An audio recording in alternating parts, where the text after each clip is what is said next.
जय माता दी मित्रों, हमारे YouTube चैनल में आपका हार्दिक स्वागत है। और काफ़ी समय के बाद मैं वापस आया हूँ दोबारा से, जैसा कि मैंने आपको बता ही दिया था पोस्ट डाल करके। और आप सभी लोगों ने इतना धैर्य रखा और मुझे इतना सहयोग दिया, इसके लिए आप सभी का बहुत बहुत धन्यवाद। और अब आपको डेली रूटीन में रोज़ एक वीडियो या दो वीडियो जितनी बन पाएंगी मुझसे, जितना हो पाएगा उतना मैं आपको देने की कोशिश करूँगा। और टाइम टू टाइम अब रेगुलर, जैसे पहले वीडियोस रेगुलर डला करती थी, अब ऐसे ही रेगुलर होंगी। मैं वापस आ गया हूँ और आप सभी का बहुत बहुत शुक्रिया।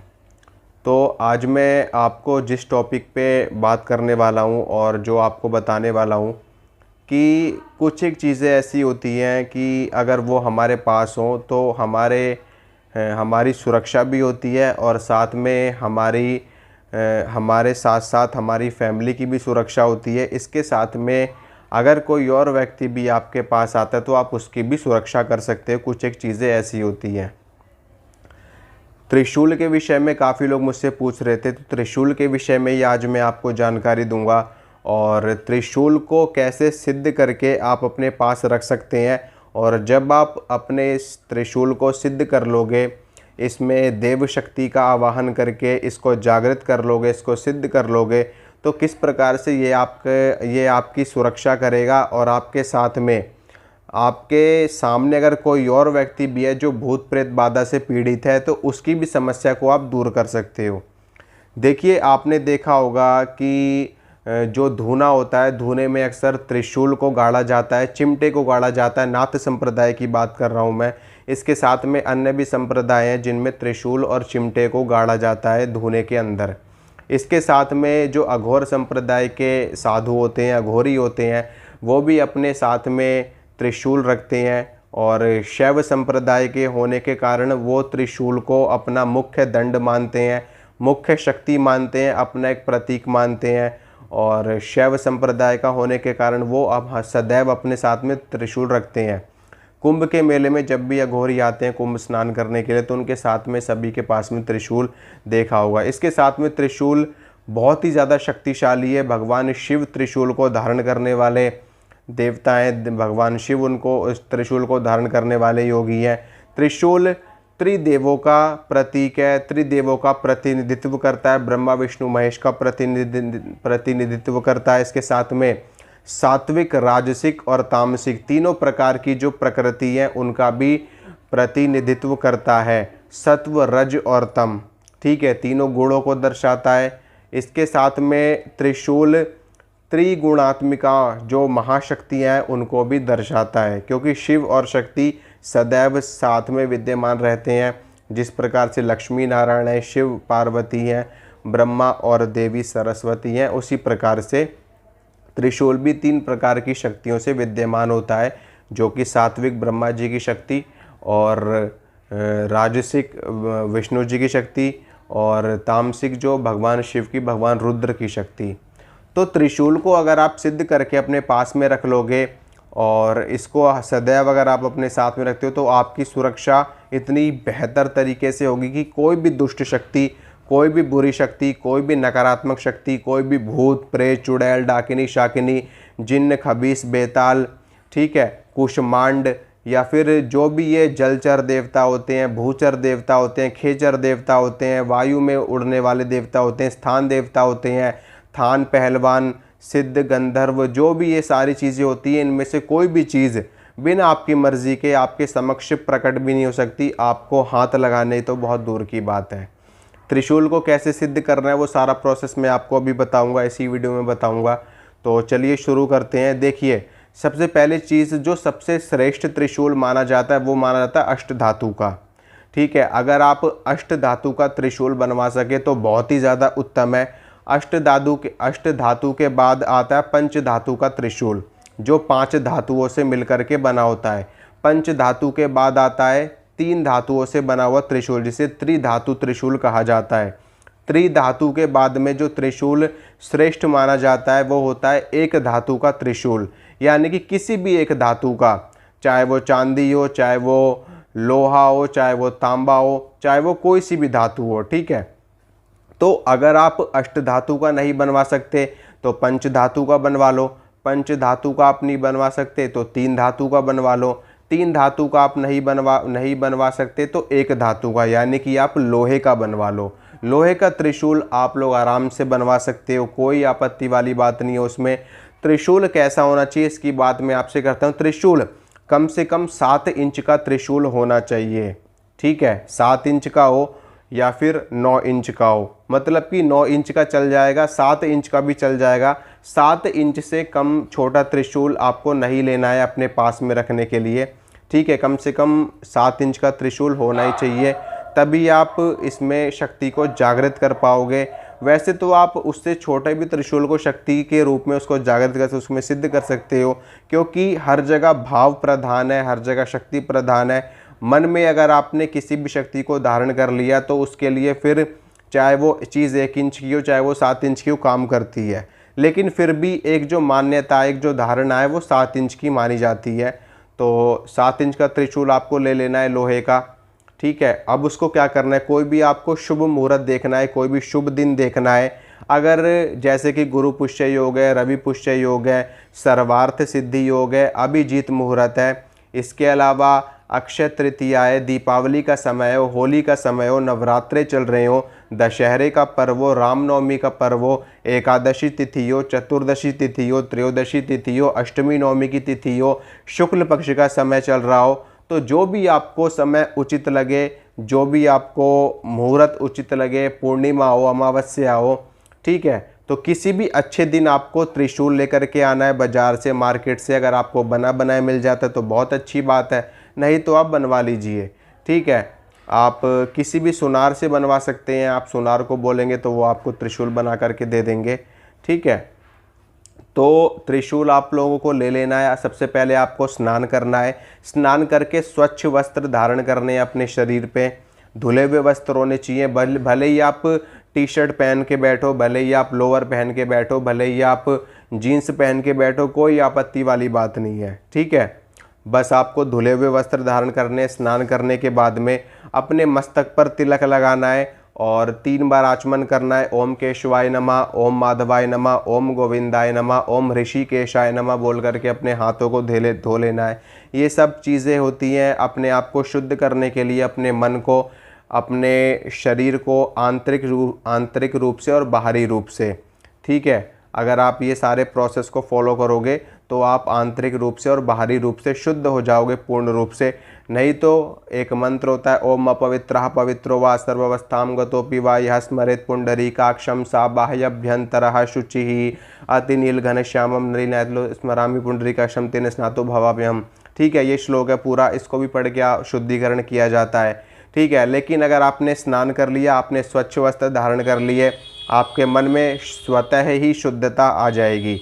अगर आप कोई श्लोक नहीं जानते, कोई मंत्र नहीं जानते, तो जो भगवान पुंडरीकाक्ष यानी कि भगवान नारायण, भगवान विष्णु, उनका नाम लेने मात्र से ही शुद्धता प्राप्त हो जाती है, ठीक है। तो आप उनको प्रणाम करिए, मन से उनको याद करिए, उसी से आप शुद्ध और पवित्र हो जाओगे। उसके बाद में आपको क्या करना है, अपने सामने एक पात्र रखना है। कोई भी आप बड़ी सी प्लेट, बड़ी सी थाली, स्टील की हो, एल्यूमिनियम की हो, जो भी आपको मिल सके, ठीक है, वो आप अपने समक्ष रखिए। और उस स्टील की थाली में आपको स्वास्तिक बना सकते हो आप, या फिर ओम बना सकते हो, या फिर आप उसमें कोई भी शुभ चिन्ह आपको बनाना है। जो हमारे सनातन धर्म के शुभ चिन्ह हैं उनको आपको उसमें अंकित करना है, यानी कि स्वास्तिक बनाइए, ओम बनाइए, शुभ लाभ लिखिए, उसमें 9 बिंदियाँ उसमें बनाइए। ये सारे शुभ चिन्ह हैं हमारे। सूर्य बनाइए, चंद्रमा बनाइए, ठीक है। उसमें शंख का निर्माण करिए या फिर अष्टदल कमल का निर्माण करिए। ये सारी चीज़ें, ये सारे शुभ चिन्ह हमारे हिंदू धर्म के, सनातन धर्म के हैं। तो इनमें से जो भी आप बना सको उस प्लेट के अंदर, उस थाल के अंदर, उस बर्तन के अंदर आप उसको बनाइए और उसके ऊपर अपने त्रिशूल को विराजमान करिए। सबसे पहले त्रिशूल को पंचामृत से आपको स्नान करवाना है, ठीक है। पंचामृत से स्नान करवाना है, पंचामृत बना लेना। सबको पता है, हर घर के लोग जानते हैं पंचामृत कैसे बनाया जाता है। पंचामृत से स्नान करवाने के बाद में शुद्ध जल से स्नान करवाना है, उसमें गंगा जल डाल करके। उसके बाद में त्रिशूल की पूजा करनी है पंचोपचार से, ठीक है। त्रिशूल को तिलक लगाना है, रोली का, सिंदूर का, जो भी आपके पास हो, त्रिशूल को तिलक लगाइए, चंदन हो चंदन का तिलक लगाइए, रोली हो रोली का तिलक लगाइए, अगर सिंदूर हो तो सिंदूर का तिलक लगाइए, ठीक है। हल्दी का तिलक आप उस पर लगा सकते हो और उसके बाद में उस पर अक्षत छिड़किए, उस त्रिशूल के ऊपर पुष्प अर्पित करिए और सारी चीज़ें आपको अर्पित करनी है। उसके बाद त्रिशूल को भोग लगाइए, प्रसाद चढ़ाइए।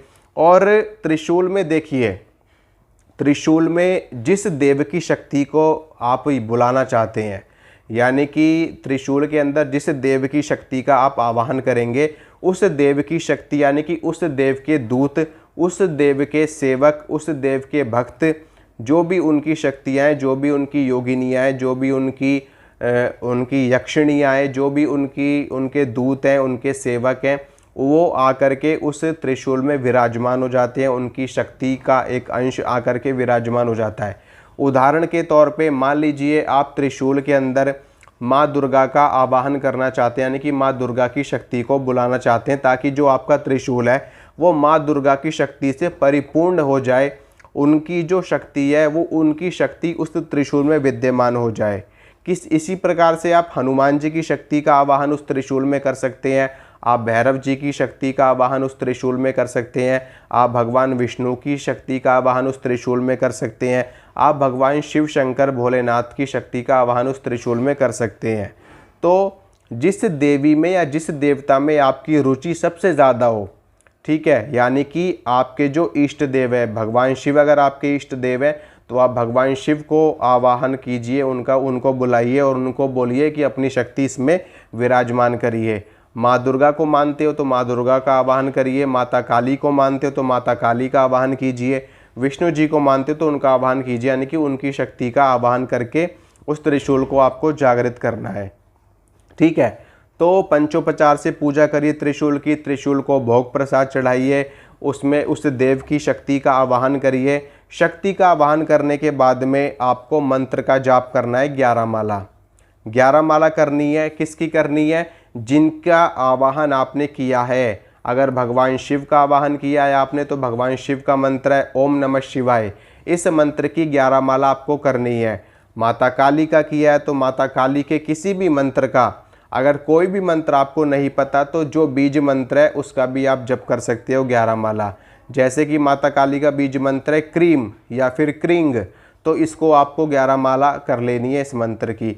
नहीं तो माता काली के अनेकों शाबर मंत्र मैंने डाल रखे अपने चैनल पे, कोई भी एक शाबर मंत्र आप लेकर के माता काली के मंत्र की, अगर शाबर मंत्र का जप करोगे तो 1 माला पर्याप्त है, और अगर आप वैदिक मंत्र या तंत्रोक्त मंत्र का जप करोगे तो आपको 11 माला करनी पड़ेंगी।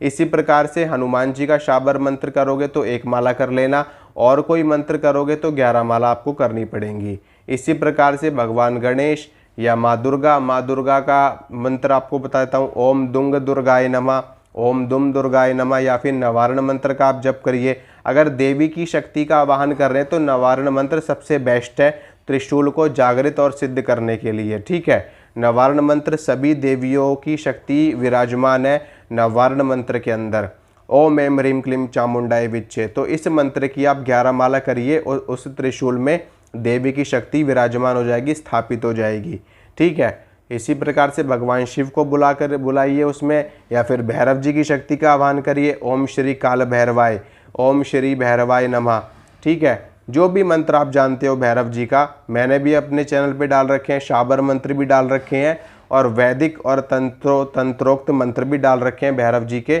तो उनमें से कोई भी मंत्र आप ले सकते हो। ओम काल भैरवाय नमः, ओम श्री भैरवाय नमः, ओम बटुक भैरवाय नमः। इस प्रकार से आप नाम मंत्र का भी जप कर सकते हो और बीज मंत्र का भी जप कर सकते हो, ठीक है। तो कोई सा भी मंत्र लीजिए। अगर मंत्र भी नहीं आप जानते तो चालीसा पढ़ लीजिए, उनके 108 नाम पढ़ लीजिए, उनकी कोई स्तुति पढ़ लीजिए, उनका कोई श्लोक पढ़ लीजिए, जो भी आप जानते हैं बस आपको वो करना है। उस त्रिशूल के समक्ष उसका पूजन करोगे, पूजन करने मात्र से ही आपका त्रिशूल जागृत हो जाएगा। और देवी देवताओं का आवाहन करने के बाद में जब आप उनके मंत्र की माला करोगे तो उस मंत्र की एनर्जी से वो आपका जो त्रिशूल है वो सिद्ध हो जाएगा, ठीक है। पूजा करने से वो जागृत हो जाएगा, उसके अंदर उसका शुद्धिकरण हो जाएगा, वो जागृत अवस्था में पहुंच जाएगा। जप करने से वो सिद्ध हो जाएगा। तो 11 माला आपको करनी है। अगर आप मंत्र करते हो तो 11 माला, शाबर मंत्र करते हो तो 1 माला। इस प्रकार से आपको करना है, आपका त्रिशूल सिद्ध हो जाएगा। उसके बाद में आप उस त्रिशूल को लाल रंग के कपड़े में लपेट करके, ठीक है, लाल रंग के कपड़े में लपेट करके या फिर पीले रंग के कपड़े में लपेट करके आप उसको अपने पास भी रख सकते हो, अपनी जेब में रख सकते हो, अपनी ऊपर वाली जेब में रख सकते हो, अपनी पैंट की जेब में, जहाँ भी आपको उचित लगे, जहाँ भी आपको सही लगे आप अपनी जेब में रखिए। नहीं तो आप जहाँ पे सोते हैं, जहाँ पर बैठते हैं, जहाँ पर आपका पूजा घर है, जहाँ पर आपको डर लगता हो, उस स्थान पर आप उस त्रिशूल को रख सकते हैं। या फिर आप उस त्रिशूल को दीवार पे भी लटका सकते हैं, दीवार पे भी लगा सकते हैं, ठीक है, किसी स्टैंड पे आप रख सकते हैं उसको। जहाँ भी आप रखिए, आप उसको बस ऐसे रखना कि लोगों के गंदे हाथ ना उस पे लगे, ठीक है। अगर आप भी कभी उस त्रिशूल को छूते हो तो अच्छे से अपने हाथ पैर धो करके, अपना मुंह धो करके तब आप उसको स्पर्श करिए, ताकि उसकी शुद्धता, उसकी पवित्रता बनी रहे, क्योंकि आपने उसके अंदर देव शक्ति का आवाहन किया है। तो वो जितना ही शुद्ध और पवित्र बना रहेगा उतनी ही ज़्यादा आपकी सुरक्षा होती रहेगी। आपको ना तो डर लगेगा, ना आपके बच्चों को डर लगेगा, ना आपको कभी भय होगा। जिस स्थान पर वो त्रिशूल रखा रहेगा वहाँ पर कोई भी भूत प्रेत, ऊपरी बाधा, चुड़ैल, डाकिनी, शाकिनी, कोई भी शक्ति वहाँ पर प्रवेश ही नहीं कर सकती जिस एरिया में वो त्रिशूल रखा रहेगा, ठीक है। अगर आपने जिस रूम में रखा है तो उस रूम में कोई भी नेगेटिव शक्ति नहीं आ सकती, ठीक है। जो बच्चे हैं, बच्चों को डर नहीं लगेगा, बच्चों के सिरहाने उस त्रिशूल को सिद्ध करके रख सकते हैं। बच्चों को क्या रहता है कि जो चीज़ें होती हैं दिखाई देती हैं, सपने में उनको भय लगता है तो सपने में उनको डर लगना बंद हो जाएगा। आपको डर लगता है तो आपको डर लगना बंद हो जाएगा। किसी भी कोई ऊपरी बाधा आती तो वो ऊपरी बाधा आनी बंद हो जाएगी। अगर उस त्रिशूल का पानी उस व्यक्ति को पिलाया जाए, यानी कि शुद्ध जल ले लीजिए, एक लोटे में शुद्ध जल ले लीजिए और उसमें त्रिशूल को 5 मिनट के लिए उस त्रिशूल को डाल करके उसमें रख दीजिए और 1-2 बूंद गंगा जल की उसमें डाल करके उस व्यक्ति को पिला दीजिए जिसके ऊपर ऊपरी बाधा का प्रकोप हो रहा है। उसको पिलाइए। 2-3 दिन आप ये चीज़ कीजिए, उसके ऊपर वो बुरी शक्ति कभी जीवन में भी नहीं आएगी, ठीक है। तो ये सारी चीज़ें आप कर सकते हो। त्रिशूल का आप अच्छे से प्रयोग करिए और इसके इस्तेमाल से आप अपने आप को सुरक्षित रख सकते हो, अपने परिवार को सुरक्षित रख सकते हो। अगर आप कोई साधना भी करते हो और अगर आप एक साधक हो और आप बाहर साधनाएं करते हो, ठीक है, नदी के किनारे, जंगल में, जहाँ भी आप साधनाएं करते हो, तो आप इस त्रिशूल से अपने चारों ओर सुरक्षा घेरा भी बना सकते हो, ताकि आपकी सुरक्षा हो सके, कोई भी दुष्ट शक्ति आपके सुरक्षा घेरा में प्रवेश ना कर सके। अगर कोई व्यक्ति ऊपरी बाधा से पीड़ित है तो उसको स्पर्श कराते ही, जैसे ही आप ये त्रिशूल स्पर्श कराओगे उस व्यक्ति को, उसके ऊपर की भूत बाधा तुरंत भाग जाएगी। जो भी भूत प्रेत उसके ऊपर खेल रहा होगा वो तुरंत भाग जाएगा, ठीक है। तो इस तरीके से आप त्रिशूल का प्रयोग कर सकते हो। आप उसको सिद्ध करके अपने पास रखिए या फिर आप उससे जो भी छोटी मोटी चीज़ें हैं वो आप कर सकते हो। तो आशा करता हूँ मित्रों, जो जानकारी मैंने आपको दी आपको अच्छी लगी होगी, आपको पसंद आई होगी। वीडियो को लाइक करना, वीडियो को शेयर करना और चैनल को सब्सक्राइब करना, ताकि मैं जो भी वीडियो डालूँ उसकी नोटिफिकेशन, उस वीडियो की इंफॉर्मेशन आपको तुरंत मिल सके, ठीक है। इसके साथ मैं आपको बताऊंगा कि अगर आपके घर में सूतक काल पड़ जाता है, जैसे कि किसी की मृत्यु हो गई या किसी बच्चे ने जन्म लिया है, तो उसके बाद आपको उस त्रिशूल को दोबारा से उसी प्रोसेस को करके जागृत करना पड़ेगा, ठीक है। अगर मान लीजिए वो त्रिशूल आपके घर में रखा हुआ है, किसी बच्चे का जन्म हुआ है या किसी की मृत्यु हो गई है, तो सूतक लग गया है, तो उसके बाद में आपको दोबारा से त्रिशूल को जागृत करना है, उसको पंचामृत से स्नान करवाना है। अगर बच्चे ने जन्म लिया है तो 40 दिन के बाद आपको ये प्रोसेस करना है, ठीक है, 40 दिन के बाद। और अगर किसी की मृत्यु हुई है तो जो भी आपके कुल में जैसे भी प्रथा हो, जैसा भी प्रोसेस होता हो, वैसे तो 13वीं होती है, अगर 13वीं के बाद में आप उसको दोबारा से जागृत करके उसको सिद्ध करके ये सारी चीज़ें कर सकते हो, वो दोबारा से जागृत हो जाएगा, ठीक है। तो आशा करता हूँ जो जानकारी मैंने आपको दी आपको अच्छी लगी होगी। मिलूंगा आपसे अगली वीडियो में, तब तक के लिए आप अपना ख्याल रखिए, अपने परिवार का ख्याल रखिए। और मैं भी माता रानी से प्रार्थना करूंगा कि माँ भगवती आप सभी की मनोकामनाएं पूर्ण करे, आप सभी की सुरक्षा करे और आप सभी को सुख समृद्धि प्रदान करे। ठीक है मित्रों, जय माता दी।